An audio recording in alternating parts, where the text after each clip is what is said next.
Let's talk about the data structures you need to know before you interview for your first job. I've already made a video explaining what these easier to understand data structures, aka arrays, sets, maps, stacks, and queues are. Now we're going to get into data structures that are a bit more complex to understand.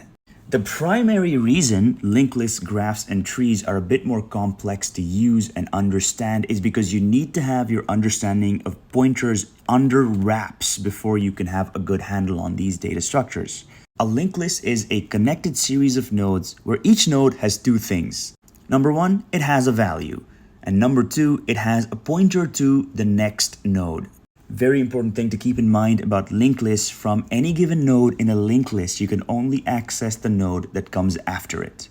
A graph is again a collection of nodes, and I'm going to give you a definition of graphs that will suffice for most interview problems. Each node in a graph will obviously have a value, but it will also have something called an adjacency list. An adjacency list pretty much is references to all the other nodes that this particular node is connected to. Connection between two nodes in a graph is called an edge, and technically the nodes are called vertices. These edges can be bidirectional or unidirectional. A tree is a special case of a graph.